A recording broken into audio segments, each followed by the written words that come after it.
Licence இருக்கா? என்ன licence? என்ன லைசன்ஸ்? பேட்ச் இருக்கா? பேட்ச் இருக்கா? காமி.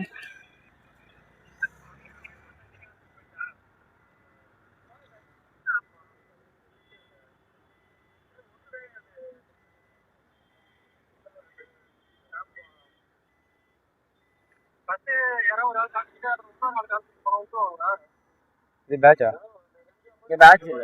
பேட்ச் இருக்கான்னு தான் கேட்டேன். இது பேட்ச் இல்ல இல்ல. சரி போ.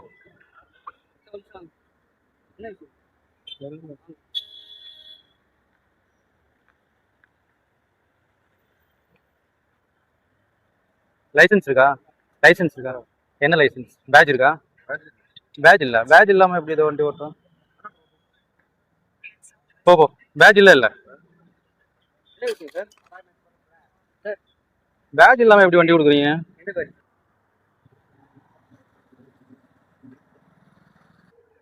அனைவருக்கும் வணக்கம். இது வந்து எவரெஸ்ட் கம்பெனி. இதுல வந்து ஊபர் அட்டாச்மெண்ட்ல வந்து ஒரு 2500 வெஹிக்கிள்ஸ் வந்து ஓடுது. இதுல ஓட்டுற எல்லாருமே வந்து பேட்ச் லைசன்ஸ் இல்லாம வந்து வெஹிக்கிள் ஓட்டுறாங்க.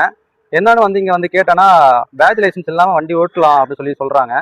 அது மட்டும் இல்லாம பேட்ச் லைசன்ஸ் இல்லாம வண்டி ஓட்டுறது மூலம் வந்து நிறைய ஆக்சிடென்ட் நடக்குது. இதுல வந்து இன்சூரன்ஸ் கிளைம் ஆகாது.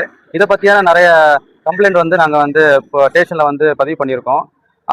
இங்க வந்து நம்ம ஏன் இந்த மாதிரி வெஹிக்கிள் கொடுக்குறீங்க, பேட்ச் இல்லாம ஏன் கொடுக்குறீங்கன்னு கேட்டா இவங்க வந்து தனியாக ஒரு ரூல்ஸ் சொல்றாங்க. பேட்ச் இல்லாம வண்டி ஓட்டலாம் அப்படின்னு சொல்லிட்டு இந்த ஒரு கம்பெனில மட்டுமே 2500 வெஹிக்கிள்ஸ் இருக்கு. இந்த வெஹிக்கிள் வந்து ஆட்டோவை விட கம்மியான ஃபேரை கொடுத்து எங்க ஆட்டோ ஓட்டர்களுடைய வாழ்வாதாரத்தை வந்து சீர்குலைக்கிறாங்க. அதனால இதை பார்க்குற அதிகாரிகள் வந்து கொஞ்சம் இந்த கம்பெனி மேல தக்க நடவடிக்கை எடுக்கணும். இந்த கம்பெனி மட்டும் இல்ல, சென்னையில மட்டும் கிட்டத்தட்ட 4-5 கம்பெனி இருக்கு. 10,000 வெஹிக்கிள்ஸ் வந்து இந்த மாதிரி மினி வெஹிக்கிள்ஸை போட்டு எங்க ஆட்டோ ஓட்டனுடைய வாழ்வாதாரத்தை வந்து சீர்குலைக்கிறாங்க. இது வந்து நான் சிகரம் ஓட்ட தொழிற்சங்கம் சார்பாகவும் அனைத்து ஓட்டர் சங்கங்கள் சார்பாகவும் இந்த வீடியோ நான் வெளியிடுறேன். இதை பார்க்குற அதிகாரிகள் வந்து தக்க நடவடிக்கைமாறு தாழ்மையுடன் கேட்டுக்கொள்கிறேன். நன்றி, வணக்கம்.